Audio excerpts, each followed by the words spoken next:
Hey everybody, it's ADIA. Welcome to my channel, or welcome back if you've been here before.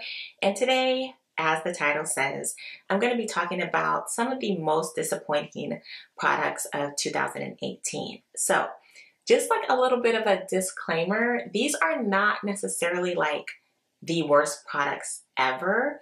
They are just, as you guys know what disappointing means. These are just products that I feel like just didn't live up to the hype or just didn't perform the way I would have wanted them to perform. So that's why I was personally disappointed by them.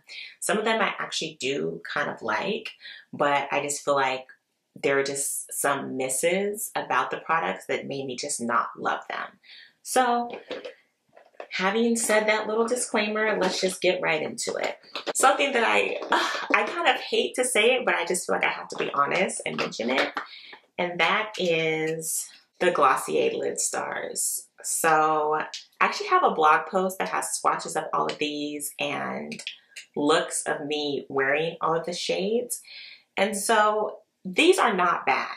Like, I think they perform nicely. The packaging is cute. Like, they're not bad at all.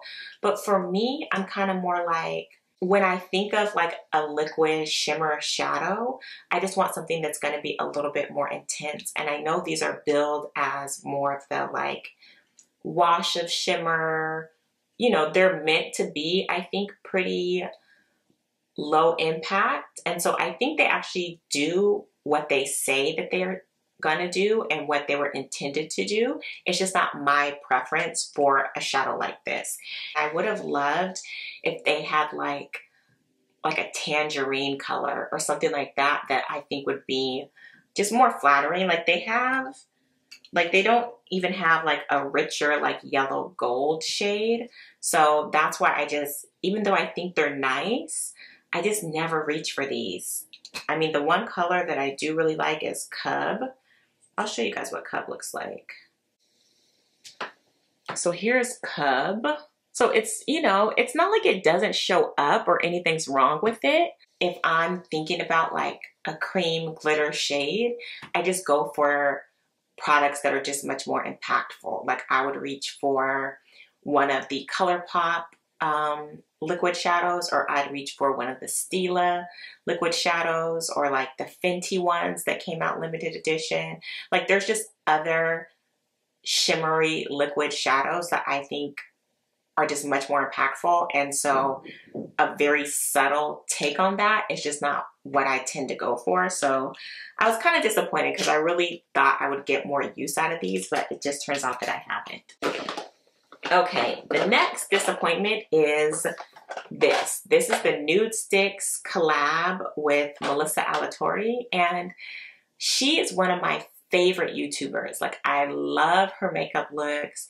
She seems to have like a very positive attitude, and I love her, you know? So of course I bought this, and there's nothing wrong with the formula. I think the Nude Sticks formula is very nice. I just wish that some of these shades were just a little bit richer. Like for instance, this shade Nudity, it just comes across as like too cool toned. And I think on my eyes, I just much prefer warmer shades.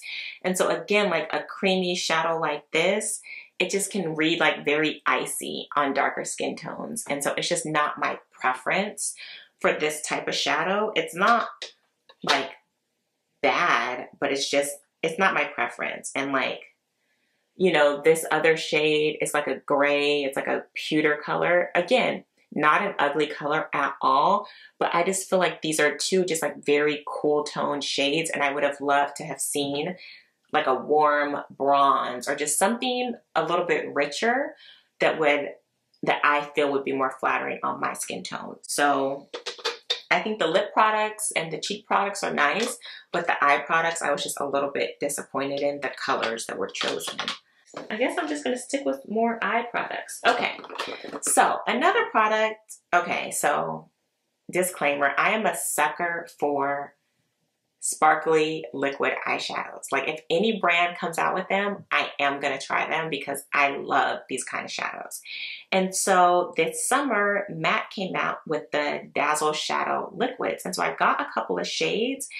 And my issue with these is that they're just kind of inconsistent with how the shades perform. Some of them are quite nice, but some of them are like very chunky and just very difficult to work with. So like this shade, Love Yourself, it's like a pink. So of course I was like, pink, sparkly, I have to have it.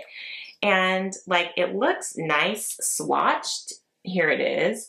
But like on the lid, it doesn't really like blend out. And when you try to layer it, it just gets like chunky and like flaky. I haven't found a way to get this shade to look nice on my lid.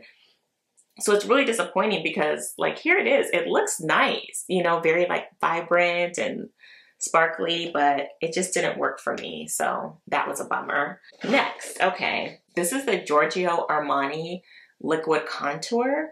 And this product is actually nice. Like it's a really nice contour product. It's like kind of like, here it is right here. So it's just kind of sheer but buildable, and it's a great product. The disappointment is just the shade range. It only comes in 2 shades. This is the darker shade, and so like right now it's the winter time. I don't have a tan, so I can build this up and it does give me a very subtle contour that I think is really pretty for like every day.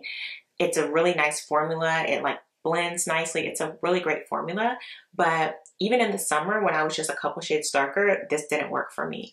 And so I just feel like a brand like Giorgio Armani, that obviously is a global brand, it has the resources to come out with more than 2 contour shades. It's just really disappointing that they chose not to. And it's just always frustrating when there are makeup brands who in certain product lines are very inclusive. Like for instance, in their Luminous Silk, they have a pretty wide range of foundation shades. So it's like, okay, you're recognizing that you have a diverse customer base, but you're not making all of your products available to all of your customers. And it's frustrating, you know? I feel like brands nowadays feel like, you know, they have to have 40 shades of foundation.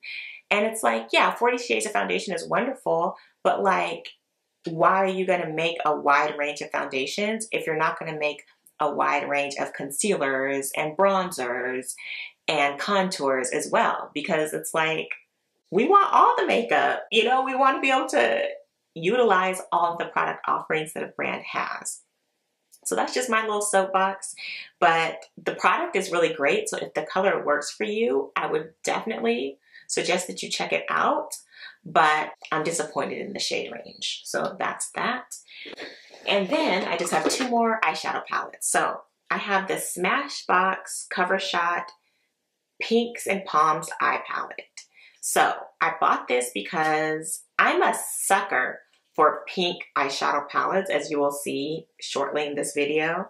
And also Desi Perkins used this in a tutorial and it was amazing. My issue, these 2 shades have that like hard pan issue, and so you can't get color payoff, like, you know, and then when I try to like swatch it, hardly anything comes up. So it's just really disappointing because I feel like 2 of the potentially most like impactful shades, this shade and this shade, you can't pick them up. Like the only way I can pick it up, like even this shade, it's like, it's okay, but it's just like very lackluster pigmentation, not nearly what you would expect from the pan. The only way I can pick up anything is if I take like a little bit of like a flatter, stiffer brush and like dig into it kind of. And it's just, that to me is not acceptable. And it's a shame because I think it's a really interesting color story, how they have like the bronzes, they have this like aqua shade, there's like this shimmer, you know, there's different textures as well, but this is a really, really disappointing one. And so my last one, I actually like debated including this. So this is the Persona Color Theory Pink Palette. So as I already explained, I love pink eyeshadow palettes. And so actually last night I was making the list for what I was going to put. And this was like the first thing I put on the list because I was like, I don't like this palette. And so then this morning I was like, you know what, let me try it again and see, let me just make sure that I'm going to put this on the list. So it's actually what I'm wearing on my eyes. And it's not a bad palette. All of the colors are very pigmented. They're very smooth. Like I'll pick up this fuchsia shade. Here it is. You know, like it's very pigmented. I mean, you know, mattes don't swatch it. Mattes usually don't swatch very well, but I think they all have really nice pigmentation. They're smooth, they're blendable. So that's not the issue. My issue is that when you have a matte eyeshadow palette that has very similar tones, I think that it can sometimes lack dimension when you wear them on your eyes when there's no variation in texture. So I just feel like, especially like with these two lighter shades on my skin tone, they're not as wearable. Like anytime I see a really light matte shade in a palette, like this kind of color, I know I'm not going to get a lot of use out of it because it's going to be too light and too like ashy to be like a brow bone highlight. And because it's matte, it's not something that I would reach for as an inner corner highlight. And again, it's so pale. And it's also the fact that it's matte means it's not something I'm going to be inclined to wear on my lid either. And so it's just like, I never get wear out of like these super, super light matte shades. And what I would have loved to see is just one shade be like satin. I don't even necessarily need one of these shades to be like super rich metallic or glitter or anything like that, because I get that they wanted this to be a simple palette. But if this lighter shade was just like satin, then I feel like it would have been so much more wearable for somebody of my skin tone. I mean, this one is okay as a crease shade, but really these three shades are really what I tend to use the most. And for a 5 shadow palette to really only feel like 3 shades are wearable is disappointing. Again, the formula is wonderful. The color payoff is great, but just these shades I don't feel are as useful for me. And so that's why I was disappointed in this palette. But the brush that came with the little kit is really nice. The eyeliner is nice too. That's it for my most disappointing products of 2018.